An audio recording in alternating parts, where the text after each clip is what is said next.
وہ نام جسے وہ لبوں پر لانے سے گھبراتی تھی، جب سماعت میں پڑا تو کتنی وحشت ہوئی تھی اسے، اور یہی وحشت آج پھر اس کی نیند حرام کرنے میں کامیاب ہو گئی تھی۔ اول تو اسے نیند آ ہی نہیں رہی تھی، اور جب آئی تھی تو حقیقت نے خواب کا روپ دھار کر اسے فوراً سے جگا دیا تھا۔ پسینے سے شرابور وجود کے ساتھ وہ سر تھامے کتنی ہی دیر تک بیٹھی رہی تھی۔ ایسا نہیں تھا کہ وہ خوابوں سے پیچھا چھڑوانے میں کامیاب ہو گئی تھی، مگر جب اس نے فارس کے معاملات میں دلچسپی لینا شروع کی تھی تب سے خواب کسی حد تک کم ہو گئے تھے۔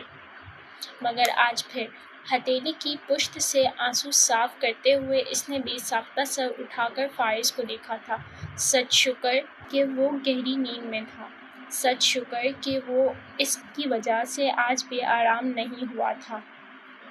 گہری سانس لے کر خود کو کمپوز کر کے وہ نیچے آ گئی تھی۔ پورے گھر میں خاموشی کا راج تھا۔ لائٹس آن کر کے وہ نماز والے کمرے میں داخل ہوئی تھی۔ زرکار روشنیوں میں کمرہ خاموشی میں ڈوبا تھا۔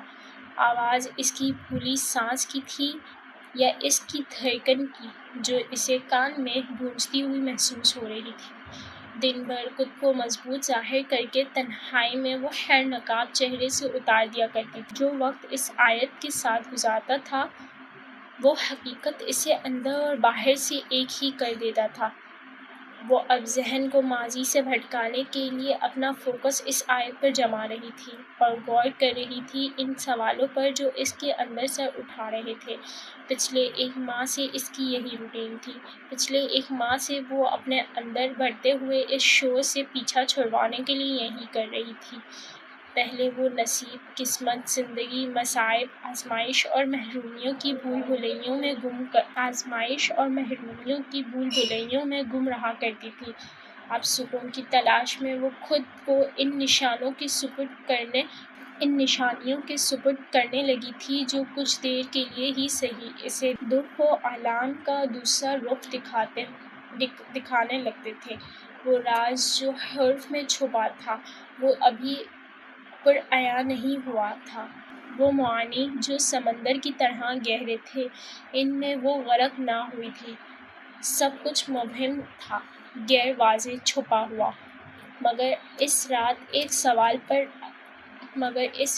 سوال اس پر عیاں ہوا تھا، بغیر جواب کے بھی۔ وہ دن کے اجالے کی طرح یوں واضح ہوا تھا کہ کتنی ہی دیر تک وہ اپنی جگہ بیٹھی رہ گئی تھی۔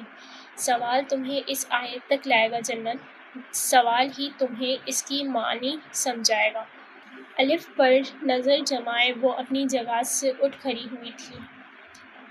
آزمائش کی وادیوں میں بھٹکتے ہر انسان کو اس آیت پر غور کرنا چاہیے۔ ہر مرض کو، ہر سقیم کو، ہر علیل کو، ہر اثیم کو۔ مسز شیرازی کی آواز جیسے پلٹ کر آنے لگی۔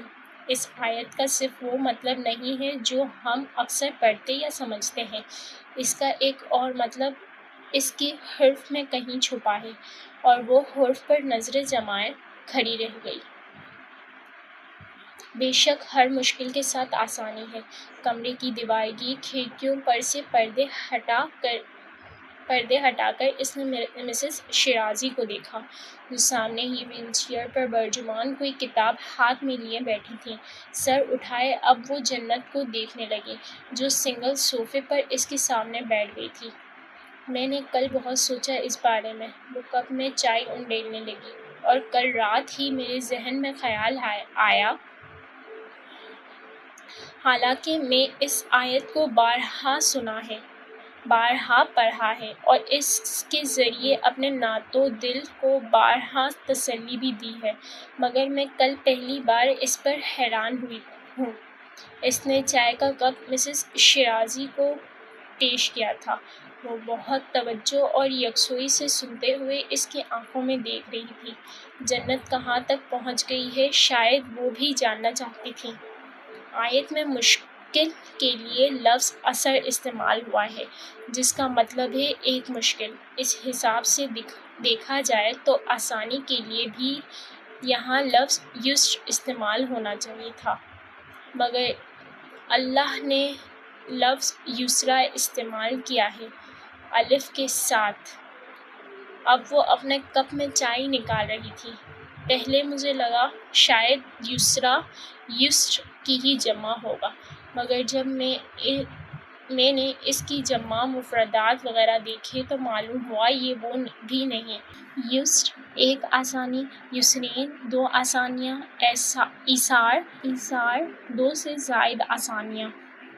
تو پھر یسریٰ کیا ہے؟ اس نے سر اٹھا کر مسز شیرازی کو دیکھا۔ یہ میرا پہلا سوال ہے، اگلی بار میں اس سوال کا جواب دوں گی آپ کو۔ اب کہ وہ بھی مسکرائیں۔ مسز شیرازی نے محبت سے اس کے گال پر ہاتھ رکھا۔ مجھے لگا شاید تم کافی وقت لوگی۔ مجھے بھی یہی لگا تھا، مگر کل رات جب میں بار بار اسے پڑھ رہی تھی، بار بار اسے کھوج رہی تھی، تو اس وقت مجھے احساس ہوا آیات کے مفہوم بھی جیسے پرتوں میں چھپے ہوتے ہیں۔ گہرا مطلب سمجھنے کے لیے گہرائی میں اترنا پڑتا ہے۔ آپ نے ٹھیک کہا تھا، تدبیر پانے کے لیے آیت کو ان کا وقت دینا پڑتا ہے۔ مجھے یقین ہے تم اس کا جواب بھی پالو گی۔ ہاں، میں ایسا ضرور کر لوں گی، مگر آپ سے ایک شرط پر ہی شیئر کروں گی۔ اور وہ شرط کیا ہے؟ انہوں نے دلچسپی سے پوچھا۔ کچھ سوچ کر اس نے مسز شیرازی کی طرف دیکھا، نچلا لب دانتوں تلے رگڑتے ہوئے گہرا سانس لے کر خود کو جیسے آنے والے لمحے کے لیے تیار کیا۔ کچھ ہمت مجتمع کی۔ میں آپ کے پوتے سے ملنا چاہتی ہوں۔ اس نے اتنا اچانک کہا کہ مسز شیرازی اپنی جگہ ساکت بیٹھی رہ گئیں۔ انہوں نے جنت کو بے یقینی سے دیکھا۔ میں نے غلطی سے آپ کی اور فارس کی گفتگو سن لی تھی۔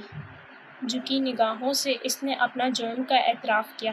میں منتظر رہی کہ شاید آپ خود اس سلسلے میں مجھ سے بات کریں گی، مگر مسز شیرازی خاموش ہو گئیں۔ میں آپ کے پوتے سے ملنا چاہتی ہوں آنٹی، میں آپ کے لیے۔ انہوں نے سر اٹھا کر جن نگاہوں سے جنت کو دیکھا وہ چپ ہو گئی۔ کتنا درد تھا ان آنکھوں میں۔ فارس کو برا لگے گا، وہ تم سے ناراض ہو جائے گا۔ اور جنت انہیں بتا نہ سکی کہ فارس تو روز اول سے خفا ہے۔ میں اسے خبر نہیں ہونے دوں گی۔ اس نے یقین دہانی کروائی۔ اسے پھر بھی خبر ہو جائے گی۔ وہ یہ بات برداشت نہیں کر پائے گا کہ اس کی بیوی حماد کے بیٹے سے ملے۔ ایسا کچھ نہیں ہوگا، آپ فکر نہ کریں، میں سب سنبھال لوں گی۔ آپ مجھے ایڈریس بتائیں۔ میں خود نہیں جنت، میرے بچے نہیں۔ انہوں نے اسے ٹوک دیا۔ جانے دو اسے۔ وہ جیسے اس ٹاپک پر مزید کوئی بات نہیں کرنا چاہتی تھی، کوئی وضاحت نہیں دینا چاہتی تھی، کچھ بتانا بھی نہیں چاہتی تھی۔ ایک حقیقت ان کی بھی تھی، فارس کی بھی، اس کے بھائی اور بچے کی بھی۔ آنٹی، فارس کو بہت برا لگے گا۔ تمہیں اپنے شوہر کے احساسات کا خیال ہونا چاہیے۔ جنت انہیں ہمدردی سے دیکھ کر رہ گئی۔ آخر کون انسان اپنے یتیم بھتیجے کے لیے اتنا سنگ دل کیسے ہو سکتا ہے؟ نہیں، وہ سنگ دل نہیں ہے، اسے سنگ دل مت کہو۔ مسز شیرازی نے جیسے اس کی سوچ پڑھ لی تھی۔ جنت حیرت سے انہیں دیکھ کر رہ گئی۔ بہت حساس تھا وہ۔ جب پھٹکر ہوا تو پوری طرح سے ہوا، بے حس ہوا تو ہر کسی کے لیے ہوا۔ اسے الزام مت دو جنت، میں بھی نہیں دیتی۔ انہوں نے چہرے کا رخ موڑ لیا۔ جنت اپنی جگہ سن بیٹھی رہ گئی۔